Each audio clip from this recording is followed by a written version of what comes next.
I'm sorry, what, Marco? Oh, sorry. Right. Sorry, I forgot. Okay, hi.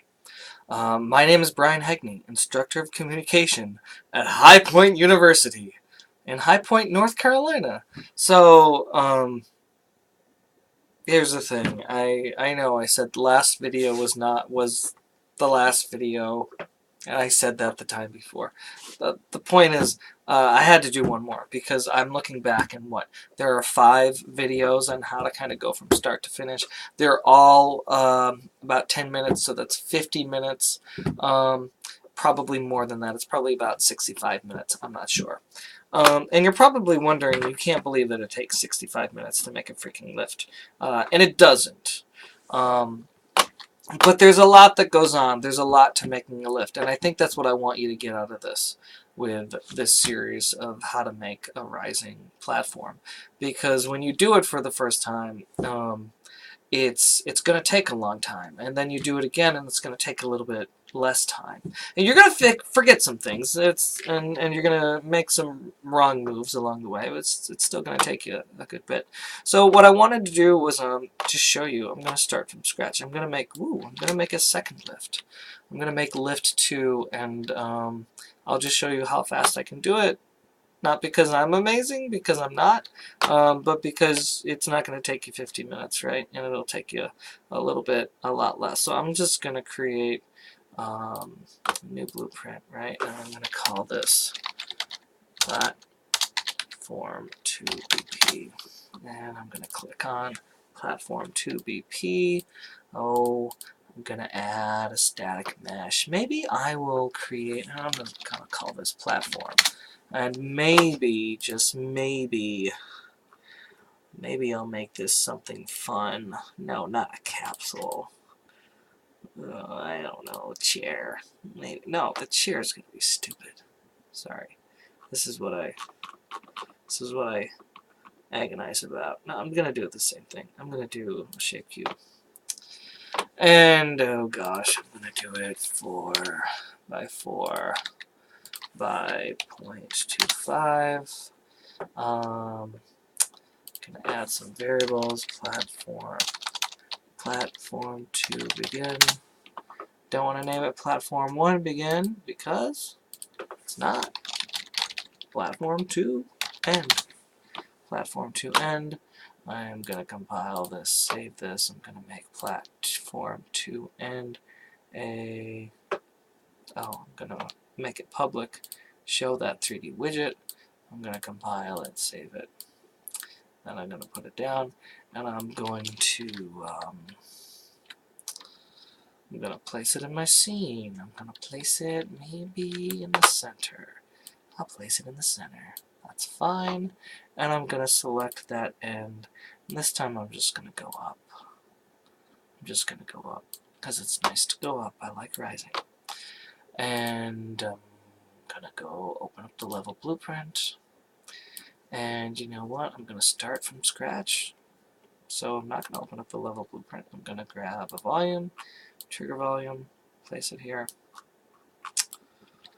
And I'm going to scale it like 1.5 by 1.5 by 0.75. Wiggle it up, tap end, open up my level blueprint. Sure, and I want that trigger there, so I'm going to say collision, add on actor begin overlap. And that's fine. The other thing I'm going to do now is add it to here, right? Whoops, move this over. So I actually need a couple more components, right? I need LBP, whoops, LBP underscore platform 2 begin. Set that to vector. Whoops, not add new up there. Do another one, LBP underscore platform 2 and of course I don't need to make that public, right? So I'm going to say compile that, save that. I'm just going to do this like that. Now I'm going to set LBP platform to begin. And I'm going to do the same thing for set LB. Well, you know what, just for fun, let me show you. I'm going to drag it here, and I'll say set. I know there's a hotkey.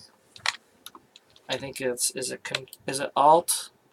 Yeah, Alt dragging one of those variables is the automatic set one. I don't do that very often. I should. And what do I want to set them as? I want to go ahead and I want to get Platform 2.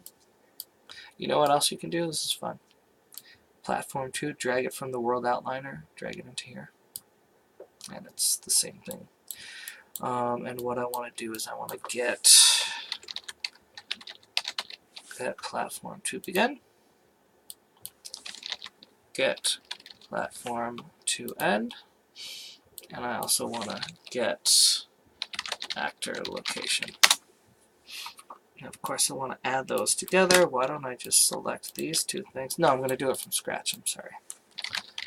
Vector plus, because I want to show you what you can do once you really internalize this, and once you really get these. Whoops, didn't do it.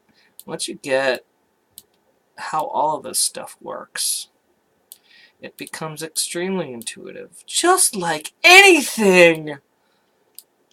We teach growth mindset here at High Point University, so I always tell my students, listen, if you don't get it, it doesn't mean you're not good at it. You're not good at it yet, right? You're not quick with it yet. And even the way they designed this, the way Unreal, the way Epic Games designed these blueprints for their artists, for their level designers, or for their non-programmers, you'll get it, right? There's 50 ways to do the same thing. Now, some ways are dumber than others, some ways are smarter than others. But if you want to see what it looks like for a platform to go, any one of us, just spend a few hours getting used to these blueprints, or a few days, a few weeks, and you'll get it. Okay, now that I set those, I'm going to want to do on begin overlap for trigger volume 2. I want to do a timeline. And the timeline takes a long time to really understand. I gotta say, it's true. I want to rename it. See? Rename. There it is. How about, should have called it Platform 2 Animate. And then when I double click in here, add a float value, a float track. Oops, sorry about that. Shift, click. That's time 0, value 0, and this is time 4, value 1. Now I can do that. There's my timeline, and when it updates, I want to set actor location. Oh right, it's not, I have to unclick context sensitive for some reason. Not sure why. I don't know why. I mean, I'm going there. It works. I don't understand. Once again, I need that Platform 2 VP to drag in here, to click to the target. Notice I just dragged it from the world outliner. And I already knew I still have it selected, so I knew it was the highlighted one. And then I need to lerp vector,